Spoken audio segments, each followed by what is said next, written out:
Hello, welcome to this video on Thomas Egenes. This is lesson 7, and in this clip I'll be dealing with the script and grammar. That's on pages 68 to 75. Script, grammar and vocabulary 68 to 75 of the printed book. So we've studied so far the individual letters, the individual consonants, equally the individual vowels, the full form that you will find at the beginning of a word, and the combining forms where a vowel follows a consonant. In this lesson we'll be dealing with what's known as conjuncts, or ligature meaning a binding, or a conjunct where two or more consonants are joined together into what is effectively one symbol. That is a feature of the Devanagari script, that where you get a cluster of two or more consonants without a vowel interposing, that is, as in dharma, you have an rm without a vowel in between, then they will be written in a certain way that combines them both. Many of these conjuncts or ligatures are self-evident just by looking at them, self-evident what they are. Most of them are entirely self-evident. Some are just got to look a little bit more carefully and you be told, and you say, ah yes, I see what it is now.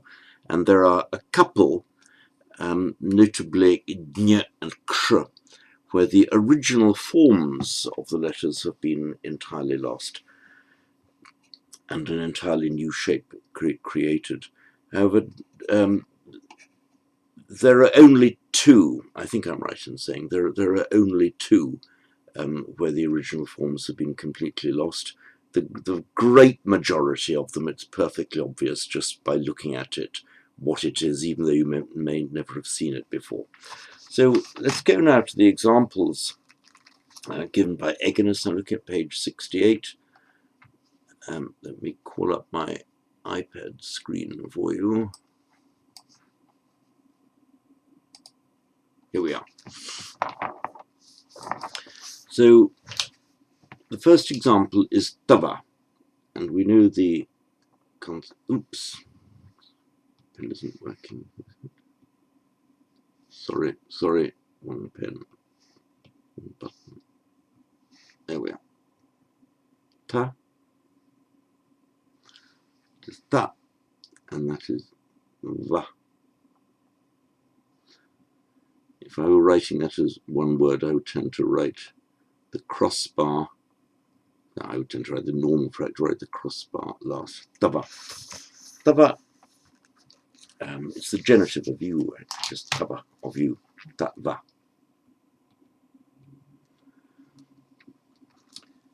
And as usual, because there's no virama under either of these consonants and no other vowel sign, both consonants have what is known as the inherent a. So just writing it like that is tava. Now we're going to look at what happens where they're joined in toi. Let's look at the word, for example, twam, meaning you in the nominative. Where we know that where you want to make a consonant not followed by any vowel, this is ta, you put what's known as the virama underneath it. Virama meaning pausing or stopping. So if you want to write tua, and I'm going to show you how you are not allowed to do it. This writing is deliberately wrong now by way of illustration. That looks as if it's tua, the t with no consonant, no vowels are following, and the va. You can't do it like that in Devanagari. What you do, you join the two consonants together into one symbol. So you have the, and it's typically done by taking all but the last, so here just two, so t, you write the characteristic form of it, and this is the characteristic form of the t. This is the distinguishing part. Now, lots of characters, lots of letters have the upright, and lots of letters have the crossbar. Most have the upright, most have the crossbar. What distinguishes it is that. That's the distinguishing element. So if you write that, the distinguishing element, and join it onto the ua, that is what now gives you toi. And we're going to write tuam, you, and it's written like this. That's toi, with virama, because there's no vowel after. Tuam, tuam. Now this rule, the characteristic part followed by the last consonant in the conjunct is written in its full form. There are a few exceptions, we'll see. That's how it's normally done. Now, tma. Let's look at the word atma. Atma.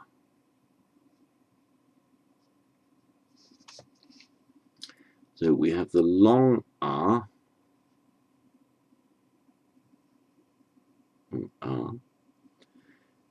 We have a ligature now of the t and the m, so we write the characteristic part of the t joined up to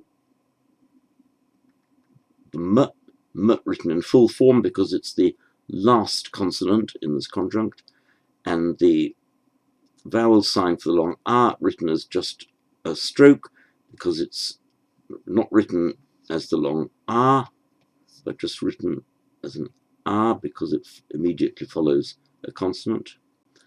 And there we have it. That is atma.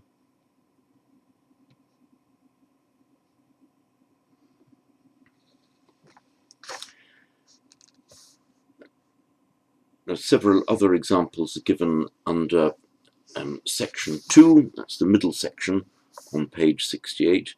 If you look at them all, you'll see that they all pretty much follow. Yeah, well, they do follow this pattern. There's the sh plus y. It's written like that.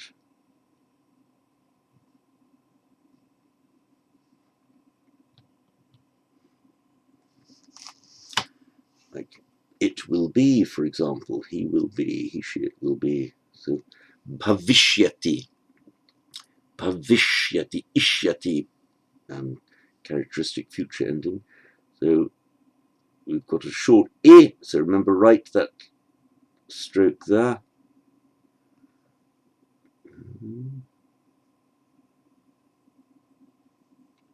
again a t at the end.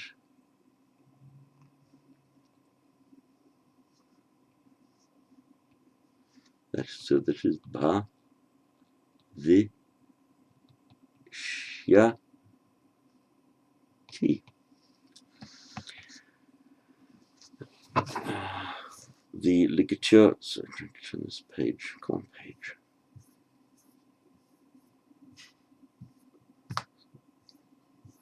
Yeah. Sya.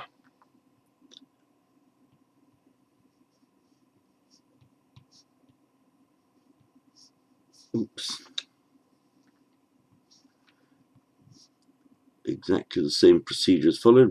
This is the characteristic part of the s that I'm writing, followed by, so tasya. All right, tasya, of that, or of him, or it. Ta. There we are, tasya. Now the word for tia. So the sign for tia.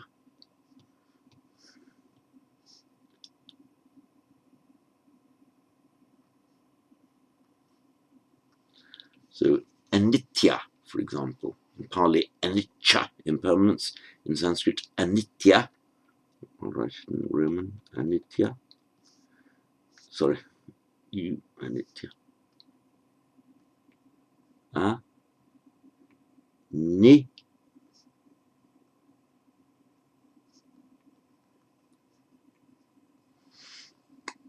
There we are, a, ni, tia. Bia.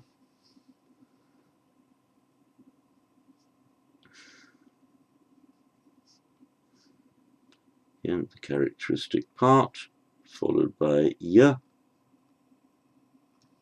bia. Nta. So let's write the word anta, for example, meaning an end.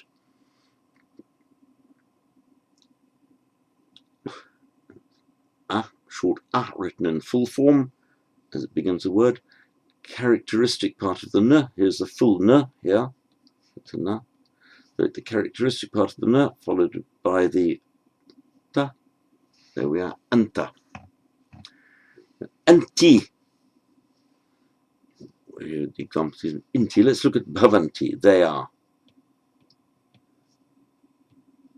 Bhavanti. So we've got the bha, bha, va. Now we've got the nti. So remember to put the downstroke first because it's a short I. Then N, T. Bhavanti. And remember, as I'm sure you all do by now, is the difference in the m and the bh is that the bh has got, as it were, an open top. Ma, ba. Incidentally, the difference between the d and the g is the open top. That's da. That is the g. Sometimes the d is written with a curl like that. That's one way of writing it. But this is an alternative way of writing it, and using that alternative method, the only distinction between the and g is the open top, as with m and b. So now let us look at shta. There's a slight difference here now because the d doesn't have an upright, a bit wiggly. The d. So when we join the sh to the d, we do pretty much the same thing. So that's the sh. We want the sh plus d. And it goes like this. Write the characteristic part of the sh, and then just join it on like that. So sh plus t, shta. As in ishta, desired or sought. That's the I, written in full form. It's the beginning of a word. I, shta.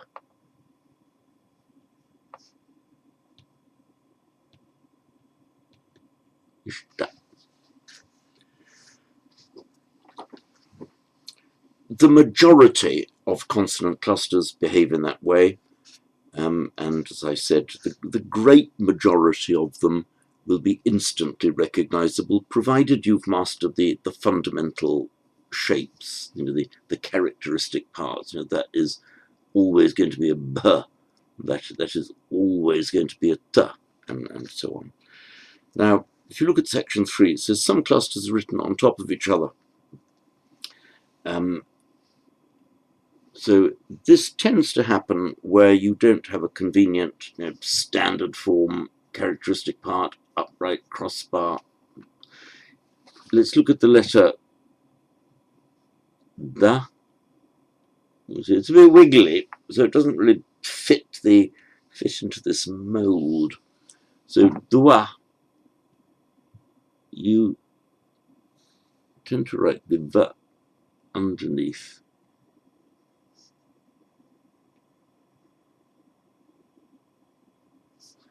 And exactly how you write is a matter of handwritten style. You'll see how it's written in the book, something like this.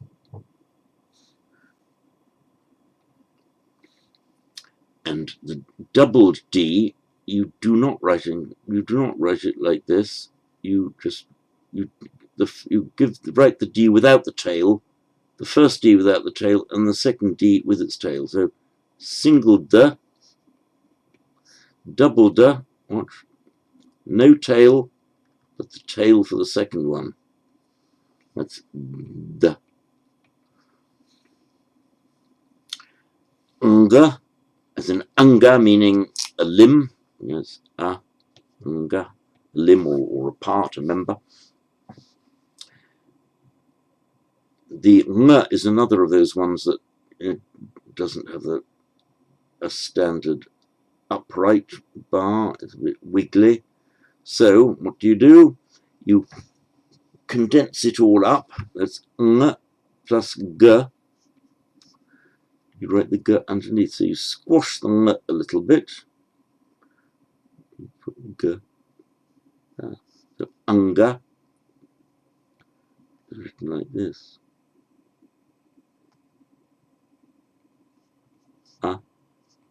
Anga. Buddha, sometimes they become a tiny bit messy. Maybe I shouldn't use that word, but they give the appearance of being a little bit messy. So let's look at our word Buddha, for example. That is the D. Dha. Now, if you want to write them together, as in the word Buddha, let's write it B. And the short U underneath it makes the Bu. Now, the D.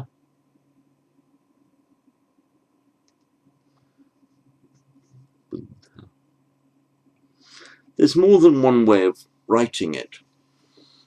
They're all essentially the same, but the different ways of writing it are more a matter of handwritten style. And it would be normal. How would I normally write it? That's how I would normally write it. Rather crudely written, as you might do in English if I were doing it more carefully.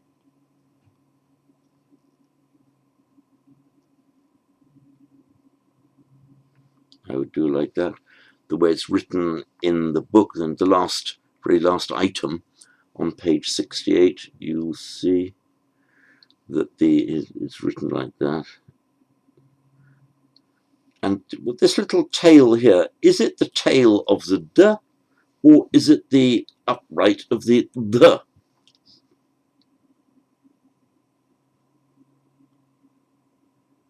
Well, maybe it does duty as both. So we've got the tail of the D there, and we've got the upright of the D. So they just join. It doesn't especially matter which one you say it is. But you will, whenever you see that, you'll always recognize it because it'll be written something like that. That shape underneath, you will always find that it's going to have this characteristic D, whatever the style of calligraphy is used. And of course, the vast majority of times, I imagine you'll be using a printed text. And as always, the printed text will be much clearer. Now, going down to page 69, consonant conjuncts are read left to right, top to bottom, as we would generally in our script. They say they will be learned most easily by close observation. I suppose that applies to most learning, doesn't it? Learnt most easily by close observation to their formation, as we continue with the exercises. Now, the semivowel R. It's called a semivowel here. No, it's a full consonant. There is a vocalic R, and sometimes there's the full consonantal R. I don't quite approve of the way it's written semivowel here, but don't worry about that. Semivowel R comes immediately before another consonant. Sorry, when R comes immediately before another consonant, it takes the form of a small hook above the consonant. And the examples are given. Now, let us look at the word sarpa, meaning a snake. Cognate with our word serpent, serpent, from serp, to wriggle along. So sarpa is a snake. So sa. Now remember, what you're doing is you write it. The r is going to be written as a separate hook on top consonant to the right of the p. So you write your p first. Write as if it's going to be supper. Then put the hook there. That now makes sarpa. And it's a bit counterintuitive because it looks as if it's following the p. But where you get that hooked r there, that always is pronounced first. Let's look at the word dharma.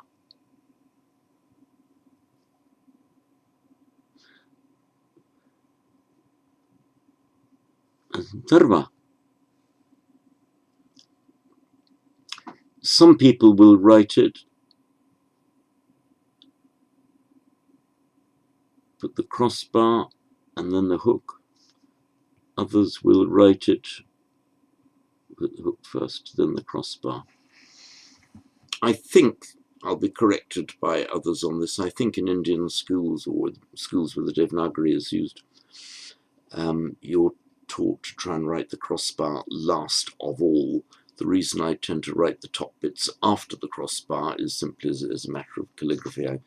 I'm not a particularly good calligrapher, and I just get it a bit neater if I can write the top bits last.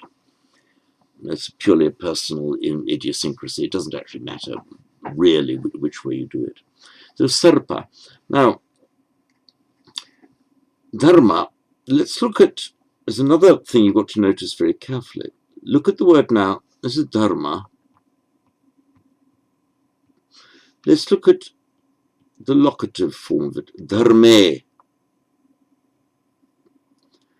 Where you get this rme will be written effectively as one symbol in Devanagari, as one conjunct. And the r will still come last. So, dharme, look at this.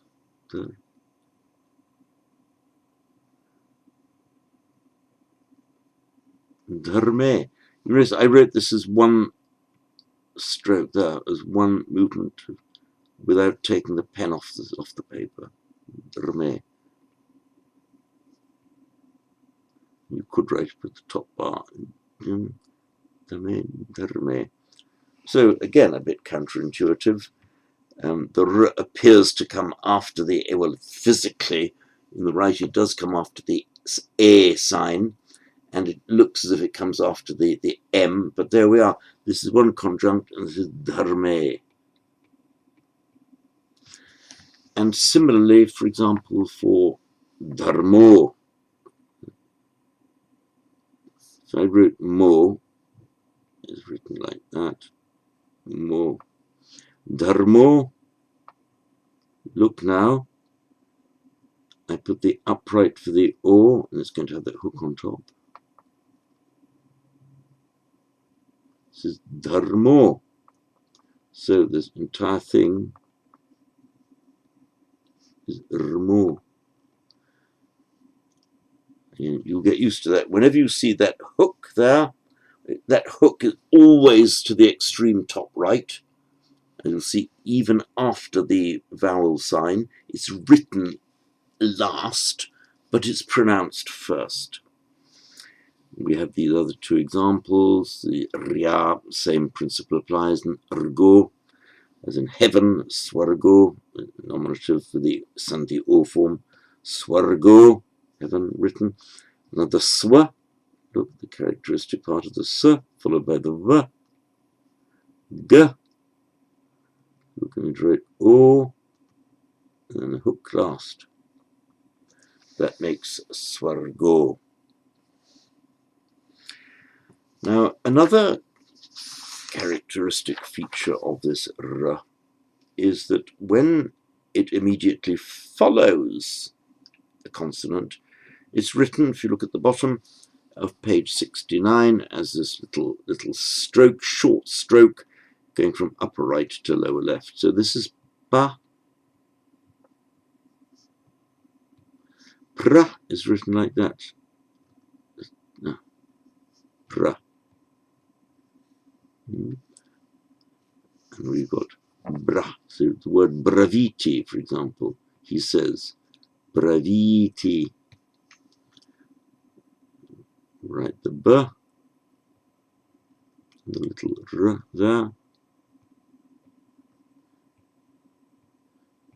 Notice I put two uprights there.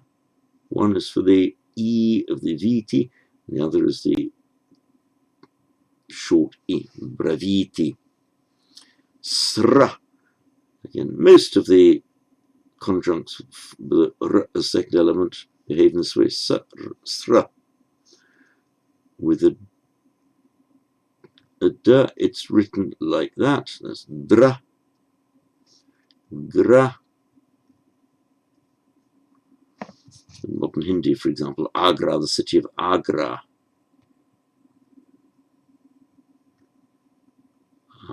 Sorry, long A. Agra. Mra. He dies. Mriyate. Mri. Okay, so you've got to go upright first. M. Mri. Yeah. Mriyate. Now, moving on to page 70. Egenes says some forms are completely different completely different from the two letters that make them up. These must be learned. Well, I'm going to challenge him when he says completely different. I agree that these, I said before, the symbols for ksh and nya are completely different, and they've lost most of the trace of the two original letters. But even in those where it's a little bit more tricky to find, it's certainly not completely lost. Some of the examples he gives here is actually misleading to say they're completely lost. Okay, let's look at tra. Now you'd expect, I need to write it wrong to start with, tra. You'd expect it to be something like that, but no, what happened is just written like that. So, okay, the characteristic part of the t is shortened. So tra, ra is written just like that. Tra. Something just like a little arrow there. So, for example, the word atra. Atra. Kutra. Where? Kutra. The symbol for dnya, yes, that is one where it is lost. It can be written either like that, dnya, or sometimes written like that. These are just two alternative ways of writing the same thing. That's dnya. So there's the j there plus a nya, and you can see that. I mean, maybe if you go into soft focus, you might say, you can kind of see remnants of them, but unaided, you would not be able to discern which was which. Now look at dhya. Dhya. Well, we've had the dh on its own, double dh, like that. Now look at dhya. You write the double dh, and the y is you kind of. So the y on its own is like that. When you want to join it onto a d, because you haven't got a convenient upright. For example, tia, you remember? Characteristic part of the tia, that's tia. With the dia, you can. Sorry, what was that? You don't write the y on its own, you can join it up. Start by joining it up and then finishing up. So this is. So if you just look at it, you can see the characteristic elements of all three letters. Unaspirated the, aspirated the, and the y. They're all there. They just have to modify themselves a bit to fit into this ligature. Shva. Sh on its own, that's the palatal sh. As in shanti, for example. Some people write it with just the crossbar over the upright. Some people write it with a crossbar over it makes no difference. Now, this sh sometimes, particularly when it's joined with a v or a r, it can be written like that in a conjunct form. So sh, v. So ashva, a horse. It's like that.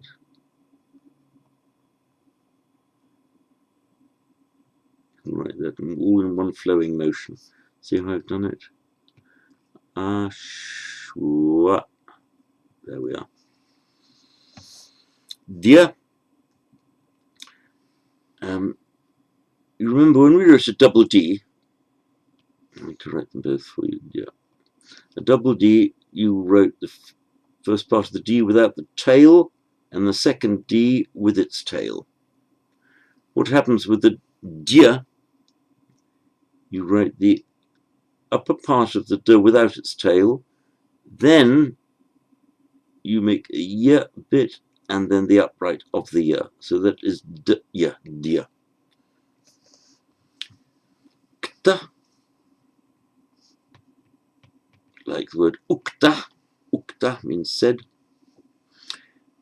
According to Egenes here, you can write it. You will occasionally see it like that, which is fairly normal. You've got the characteristic part of the k, but you shorten it a bit, da, and draw it onto a ta, that's kta. But it's more common, you'll see it written like that.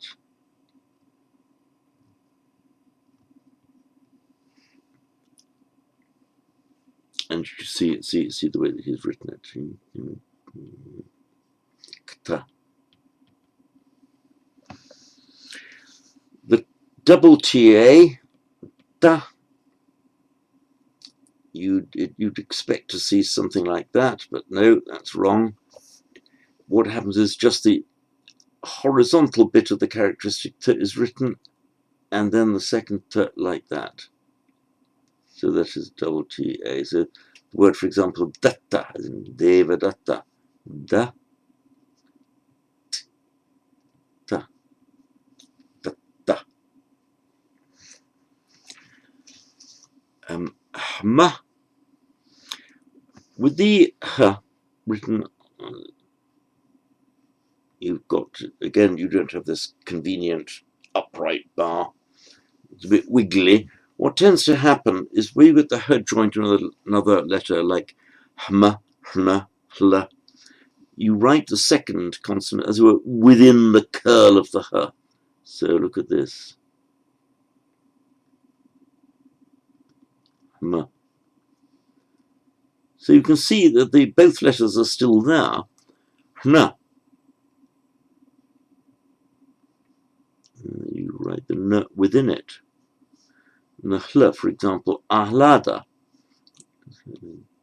joy or delight, ahlada.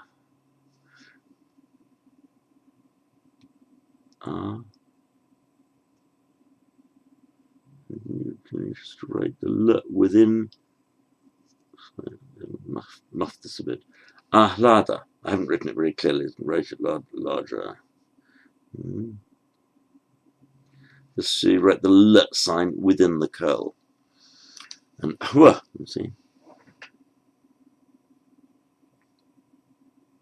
So you see the characteristic bit of the v within the h. By the way, I emphasize I don't hold myself out as a particularly good calligrapher in Devanagari. I'm just giving you an example of how to write it. Better to follow the book. And of course, on the internet, you'll find dozens of YouTubes all over the place, to how to write Devanagari. And quite usefully, for example, there are a number, you find them all over the place. For example, people giving Sanskrit lessons and writing it up on the whiteboard, and sometimes you'll see it written quite quickly and in a rather crude way. That's also useful to learn, to see the teacher writing up on a whiteboard in a crude way, just so you can see all the different varieties of how it's done, but without any essential departure. So looking now at the bottom, we've got the symbol for the missing a. The example isn't gevo, so vedoham. So veda aham without santi becomes with santi vedoham. And this apostrophe, we put as an apostrophe to represent the missing a, is written as like a big S in Devanagari. It's called the avagraha. Literally means off-grabbing. Avagraha, off-grabbing, something is taken out. So, vedoham.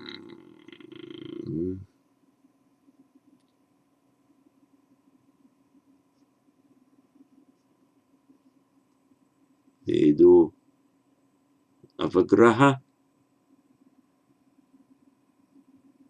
ham vedoham.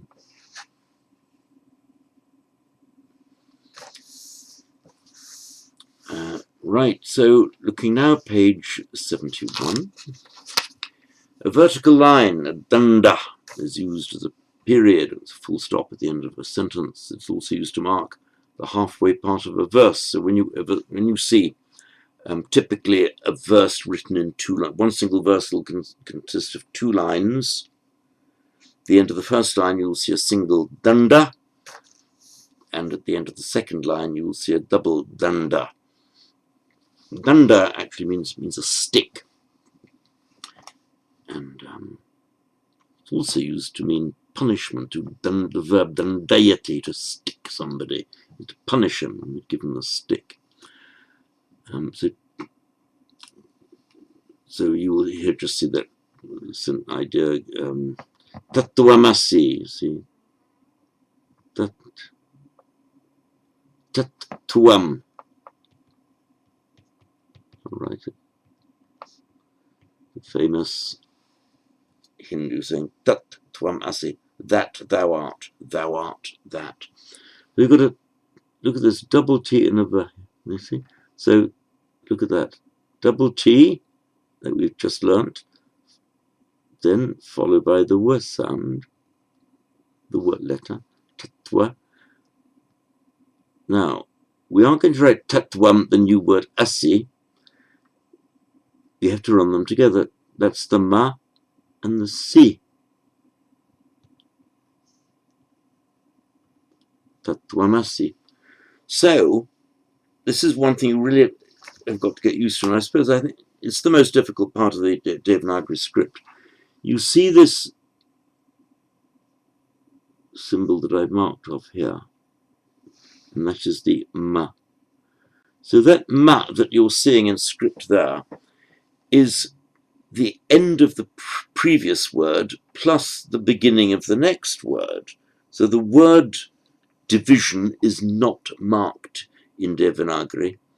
It's marked in cases where you can't join words together, but where you can join words together. Tat tvam asi, the ma will be run together and treated in script as just one continuous line.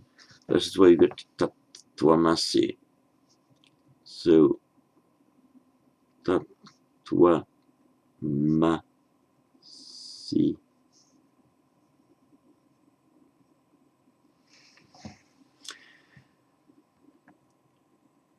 On page 71 now, section 9. There are other ways of forming certain letters. All of these, I think, I've done with you. You will tend to see, again, when the older typefaces, the first column, that's the one that had the,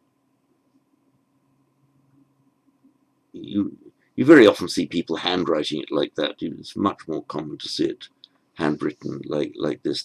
But they're both the same. They're both the short a.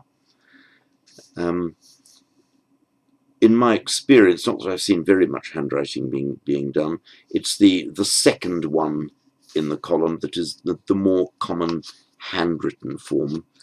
and they're more complex to the left. Not always more complex, but the form to the left in these columns are more printed. Though you'll equally see, I think more and more now you'll see that the even printed books will follow the right-hand column. But really, it makes no difference. I mean, you're going to see, you can see a g written like that, and you'll see a g written like that. You know, we all handwrite a g like that. Nobody ever handwrites a g like that. Though this is how you'll see it in print. That's all there is to it. So moving on now from a script, we go to the grammar. We're going to look at the locative, which in Western grammar we call the locative, meaning locus, the place in which, typically means in something, at something. That's why it's called the locative, the locus, the place. And the vocative. Now there's we have learnt that the tenses, the cases are numbered 1 through to 7. The locative, the last one, is the saptami vibhakti, literally the 7th division. Some people who say the ashtami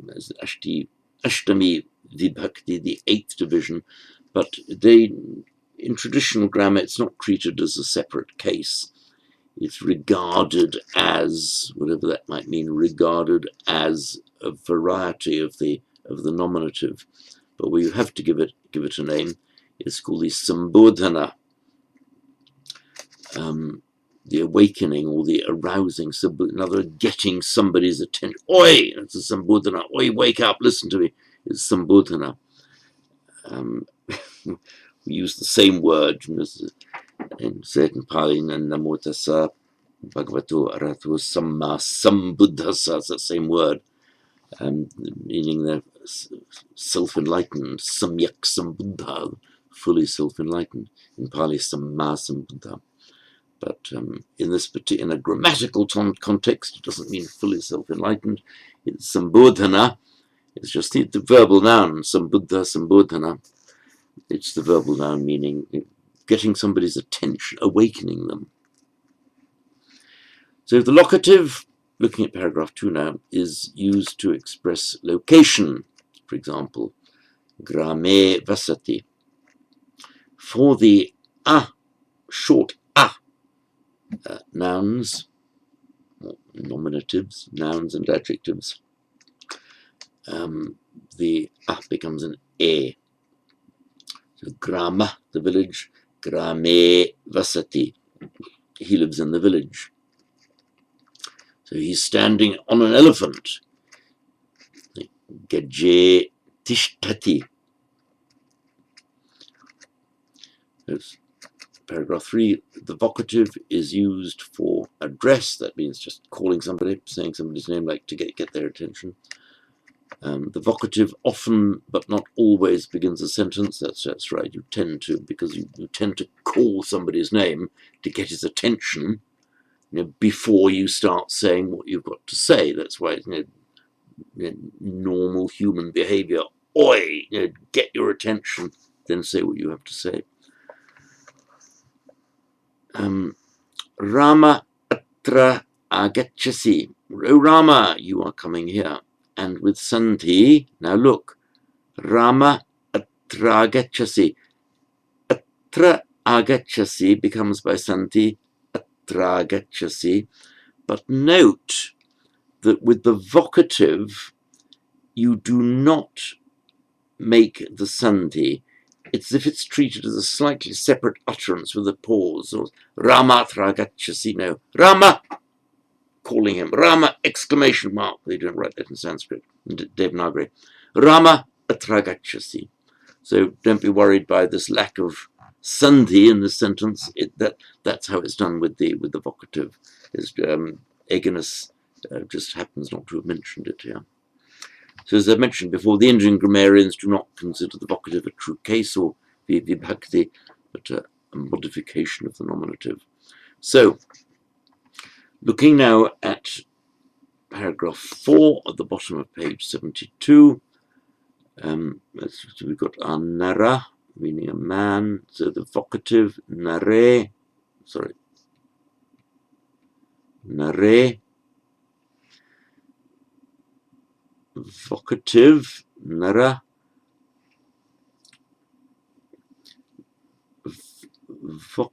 locative dual narayo, in the two men.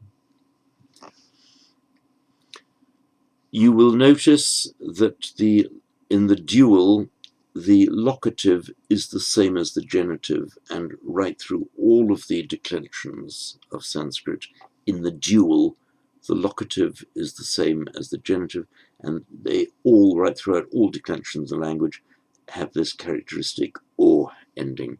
But with the a declension, it's not just o, but ayo, so narayo. And the locative plural, nareshu.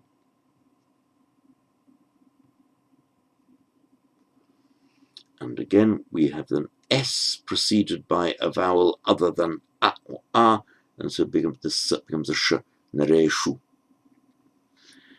Now, the nominative nara, vocative nara, just drop off the visarga as the vocative, for the dual and the plural, and this applies across all declensions and genders. The dual and plural locative are always the same as the nominative. So the two men, nominative, narau, vocative, oh, hey, you two chaps there, narau. Plural, nara, nominative plural, vocative plural, the same, nara. So the only separate form you have to learn for a vocative is in the singular. Dual and plural, always the same. Now to page 73. Right, looking now at the top of page 73, Egenes here has given his parsing code. That's the abbreviations for masculine, feminine, neuter, abbreviations for the cases, and the abbreviations for the numbers, singular, dual, plural. In the annotated text that I have done, I've used a shorter parsing code. Let me just bring this up for you. This is my resources, the study resources sheet. If you look down at, sorry, where am I looking? Page 3 it will be. If you look down to page 3, file inflectional abbreviations. Let me just call this up. Inflectional abbreviations, same thing as a parsing code. Let me just open that for you. So here you will see, now we're onto my Google Drive. Inflectional abbreviations, and this is just how I do it, what all these abbreviations mean. I shorten it for MFS, MFN, SDP for singular, dual, plural, and just the numbers 1 to 8, or alternatively V for the vocative. I do that simply because I can kind of fit it all in to the analysis that I do for you. You see 2SA, second singular active, and so on. M1S, masculine, 1 for prathami, nominative, S singular. I just do it that because it's shorter and quicker, and I can fit it all in. Back to Egenes, page 75. Sorry, 73. Just the words that are used. Pon means is the combining form, is the word meaning a man. Pons in its stem form. Linga, word linga actually means a sign. That's the basic meaning of the word linga, a sign or mark. This is how it's written. in Devanagari. You remember how to do linga? We just had that. Linga. So punglinga, the man sign, means that masculine is grammatically masculine. The feminine, strilinga. Stri is just a word meaning a woman. Strilinga.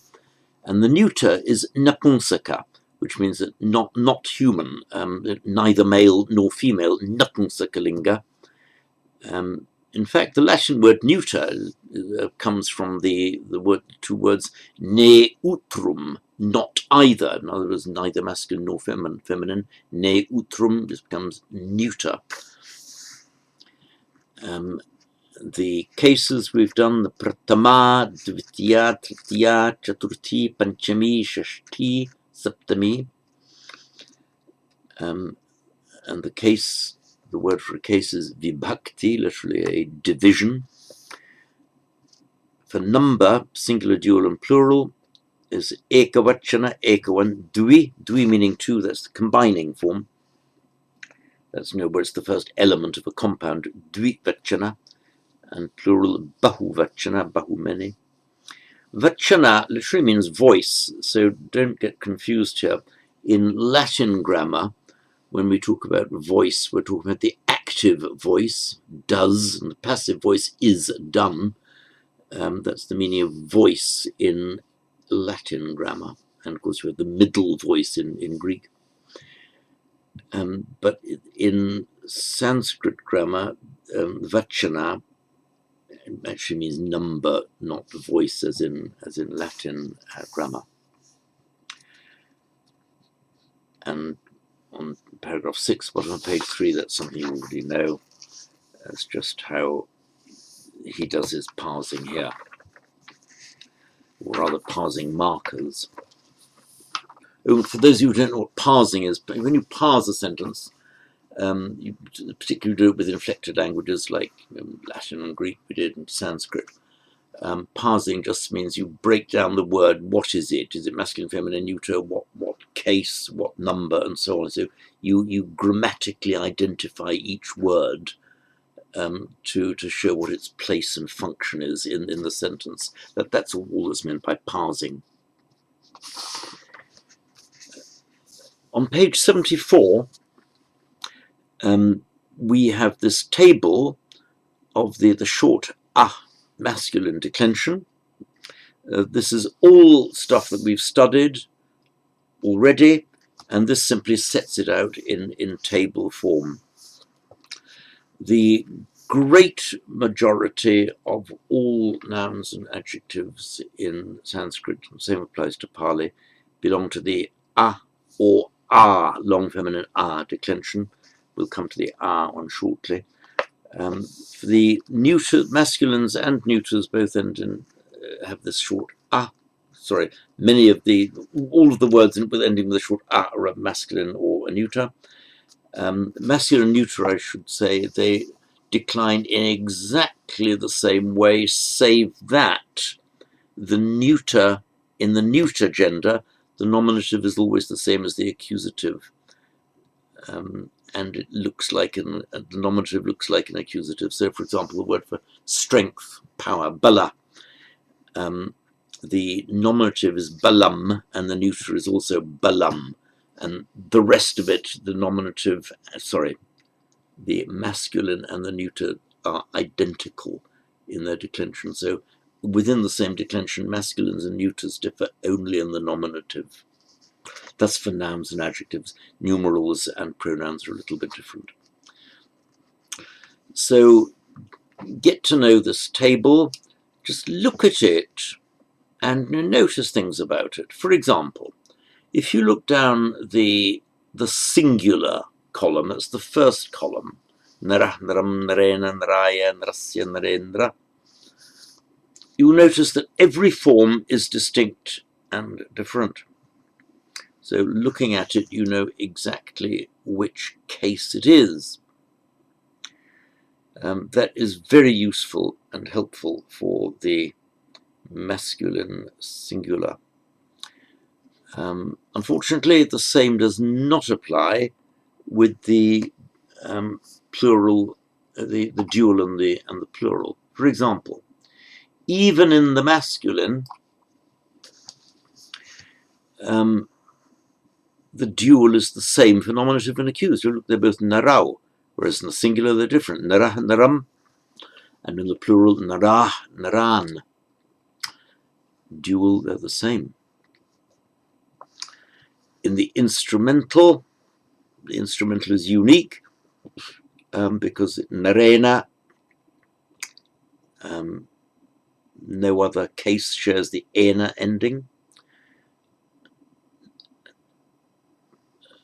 So in the plural, it's unique, narai, but look at the dual, narabhyam.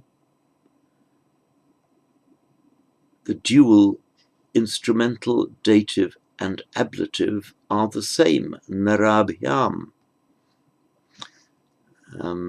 It is unfortunate and it is unhelpful, but that's how it is. So whereas in the neuter, in the singular, you see narena, naraya, narat, you know exactly which it is. The ena, only instrumental, aya, only dative, art, only ablative, has to be ablative. If you see the abhyam ending, you have to work out from context which it is, instrumental, dative, or ablative. In the plural, narai, that ending is unique to the instrumental plural, but now look at the dative and the ablative, narebhya, are identical in form. Again, you have to work out from context. Likewise, in the dual number, the genitive and the locative, narayo. In the singular, narasya is genitive only, but in the dual, narayo could be genitive or locative, depending on context. You have to work it out, and it can create ambiguities. So, by the way, this narabhyam in the declensions and abhyam, others say the consonant declensions where the stem ends in a consonant, it's just bhyam. Right throughout all declensions throughout the language, in the dual, instrumental, dative, and ablative are the same. They all end in bhyam or abhyam.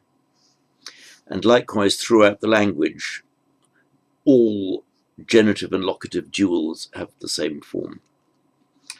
In the plural, as we've just seen, the dative and the ablative are the same, narebhya. So that's the only problem there. The rest in the in the plural, they're the same, except of course for the vocative. Note that as I mentioned earlier, in the singular, look at the vocative, nara. That is distinct in form from the nominative, which is nara, whereas narau and narah are the same. The nominative and the vocative are the same in the plural and the dual, and that is the same throughout all declensions of the language. So hopefully you will learn the table by heart, and you'll be able to go across it and up it and round it, just get to know what they are. But just notice these things about it. Notice about the instrumental dative ablative being the same in the dual, about the dative and the ablative, but not the instrumental, being the same in the plural, and so on. Now we'll just look briefly at the vocabulary before I end this video, and we then go on to the next one, which I'll deal with the exercises. So, acharya.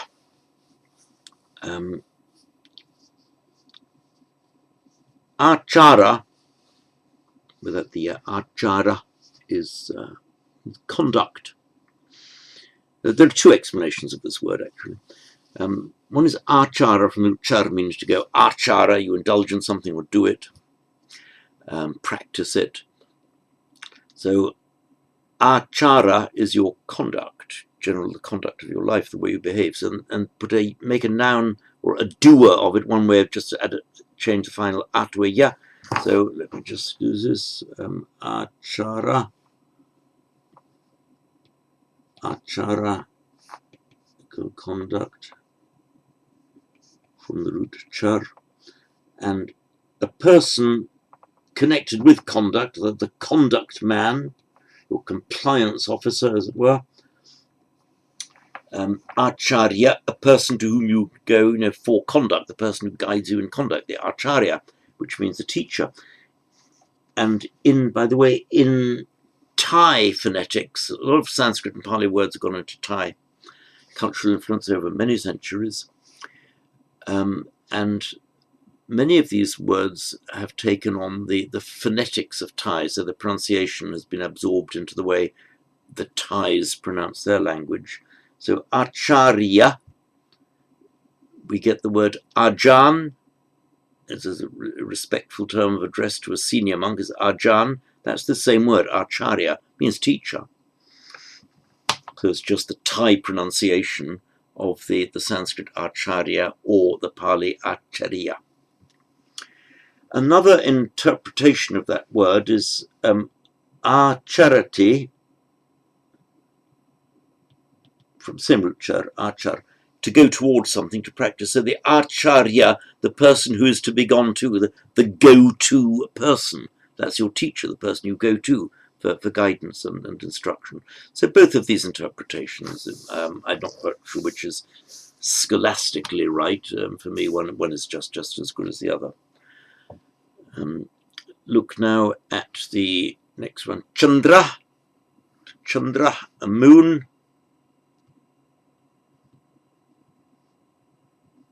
Masculine noun, Chandra. It's actually from there's an ending, an adjectival ending, ra. Quite a few from nouns or verb stems just add a ra to make an adjective. Rud, to roar, Rudra. The god Rudra, the thunderer, the roarer. The root chand actually means to shine brightly. So the Chandra is that which shines in the sky. The moon shines. Incidentally, Chand, no coincidence that our word candle, incandescent, is from that same kand or chand root, meaning to shine. The root chint, it's actually the same, from the same origins, the root chit and chint. 10th class verb, chintayati, to think. Not just to think, but also to attend to something, to think about it in the sense of concern yourself with it, attend to it. And the root pash, to see. Actually, is pash, yes, there is a root pash, but also you get passion, and one of the ways of forming a verbal noun is pashyana. Incidentally, the word vipassana in Sanskrit, vipashyana, Pali, vipassana, insight, seeing into something. Note that actually, strictly speaking, root drish, to see, in the present, there's no drishati, I drishami, you don't say that. Instead of drish, you say pashyami. You use a verb of an entirely different origin. Why? Well, we just do, like in English, we do it. There are some verbs we do it in English with, for example, the verb to go, past participle gone, he goes, but the past, you don't say goed, we say went, which is from an entirely different verb. It's called a suppletive verb, where to conjugate the verb fully, you're actually using verbs from two different roots, go, went. You have the same in French, aller, but il va. Same in Spanish, ir, to go, and voi, vas, va. In Italian, to go, andare. But it doesn't conjugate ando, andi, anda. No, andare is vado, vai, va. Again, you're using a verb from a different origin. The Latin vadere, quo vadis, where are you going? But to conjugate andare fully in the present is vado, vai, va. Then back to andiamo, andate, regularly from andare. But in the third plural, back to vanno. Latin vadunt. So we have the same happening in this with the drish and pash. I'm not sure whether that is the only verb in Sanskrit that does it. I can't remember offhand. But one thing I am definite about is this is by far the most common verb. I would go as far as it's the only common verb where you see this happening. We have the root drish, but you have to say pashyati. Vina now, meaning without, and it's used. It can be used with an accusative or in instrumental. Shishya,